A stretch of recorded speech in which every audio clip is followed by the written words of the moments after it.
Hello everyone and welcome back to the Great Book of Grudges. My name is Nathan and we have some interesting news that I want to talk about today. You see, just a few days ago, Games Workshop released their financial report for 2023/2024. And we do have some interesting news to talk about, so yeah, let's just jump right in. So, in the financial report, they talk about Warhammer the Old World, very briefly, but still very interesting.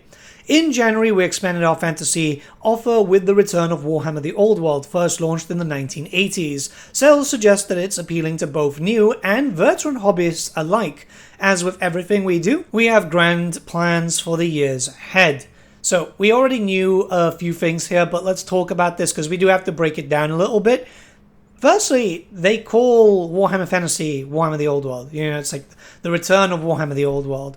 I found it really curious. Obviously, a lot of people have basically been calling this 9th edition anyway, but no separation has been made where previously it has been done. This might be quite important in the future as it shows that, yeah, the love for Warhammer Fantasy is still there, and maybe just the rebrand was the better decision. Hopefully this affects video games in the future where we start seeing some games based in the old world, but still games based in the 8th edition timeline, which is, you know, Karl Franz and stuff like that. Now, this is the big one.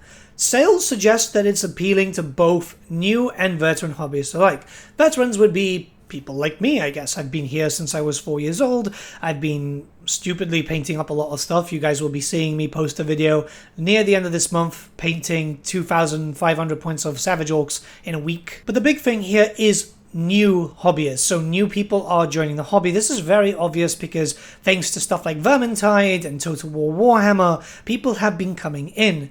This goes against a lot of rather insane comments that I've been seeing on social media where people are like, no, my cousin who works at Games Workshop says it's not selling.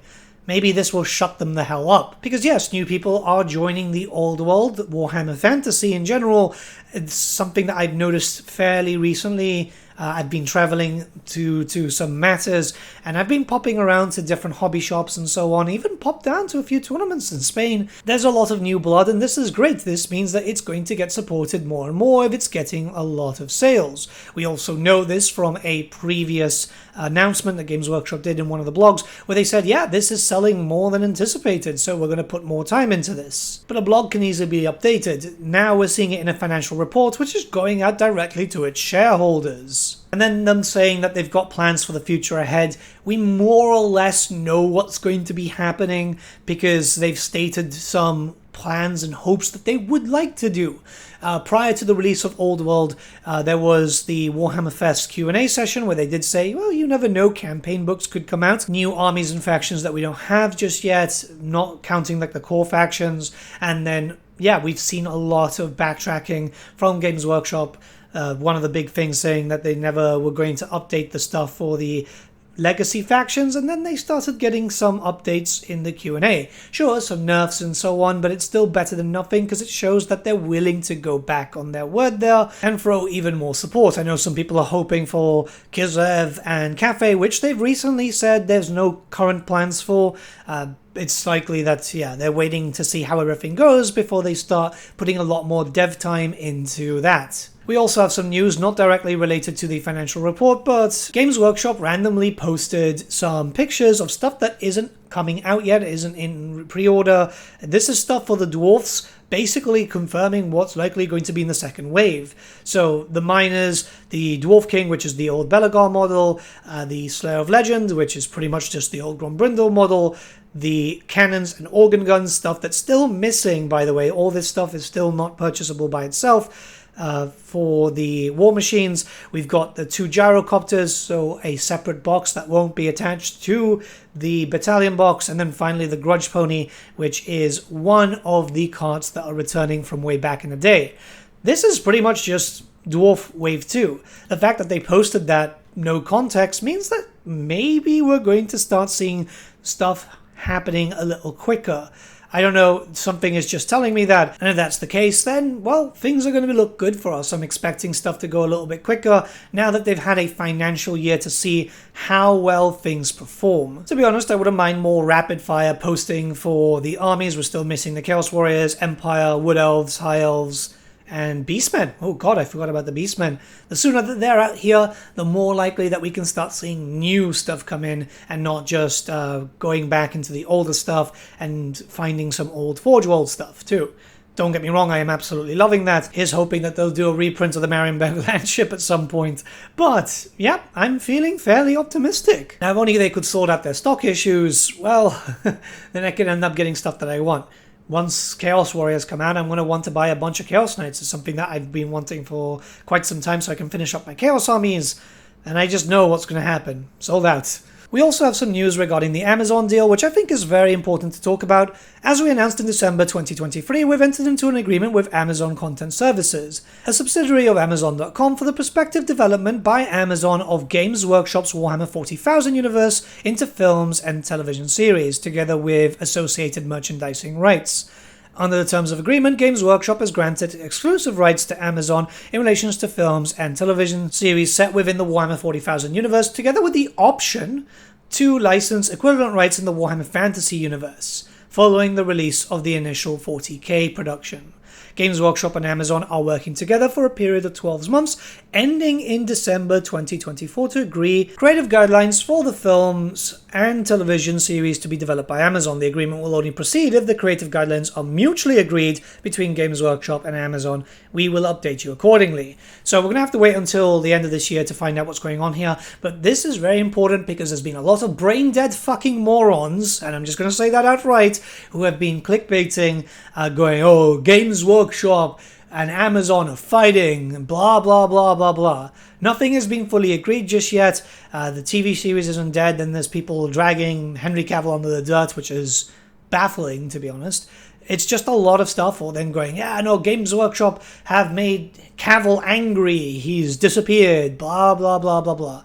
Nothing is set in stone just yet, nothing is known. Just because some idiot with a microphone goes, my granddad works at Nintendo, doesn't mean that it's correct. Same thing with a 4chan posting.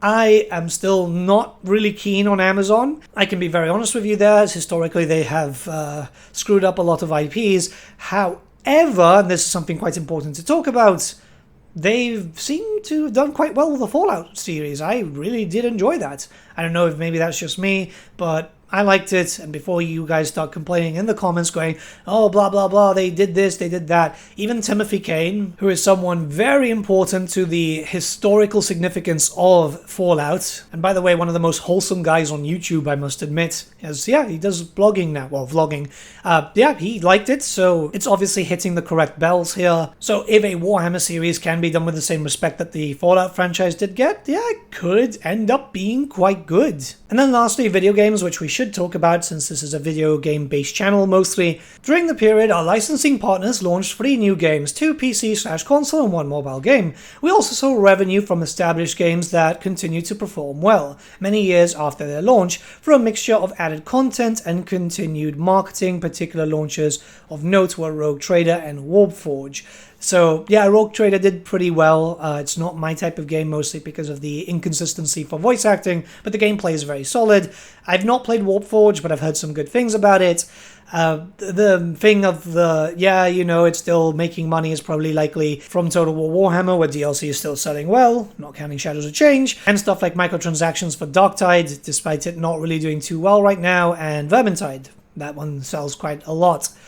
Let's continue. The general backdrop still remains challenging for this market in short term. Our team, under a new boss, continues to promote the depth of IP and its unique lore and setting to potential licensing partners. 2 new games were announced in the period: a sequel to a successful PC and console tactical game, Mechanicus 2, and a digital version of Talisman 5th Edition. Really? I didn't know the Talisman thing was happening. Mechanicus 2, I'm really, really excited about, because, god damn it, man, like, Mechanicus 1 was really good. We are delighted that new games launching in 24-25 include the highly anticipated video game Space Marine 2. I think everyone's pretty much universally excited for that.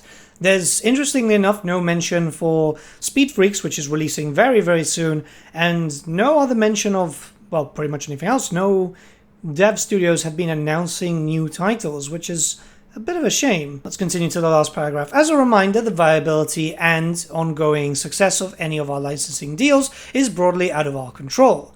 They are reliant on the successful development and delivery by our licensing partners. Our cash receipts performance is linked to games launched. This can be different to reported income, which includes an element of guarantee income on multi-year contracts not yet paid. So yeah, they're talking about like the issue that happened with Total War and Darktide 2, because Darktide was starting off really strong and then didn't go as intended, which sucks. Here's hoping 24-25 is better for Warhammer video games. It would be nice to get a few new things, but yeah, we're gonna have to wait and see. Either way, I mean, Space Marine is what, next month? It's not that long now. Let me know what you guys think about all this in the comments below. It's something that I wanted to talk about because the financial report is always quite important. And, I mean, Old World. Yeah, man, we're back, baby. Have a great day, everyone, and I'll see you very, very soon.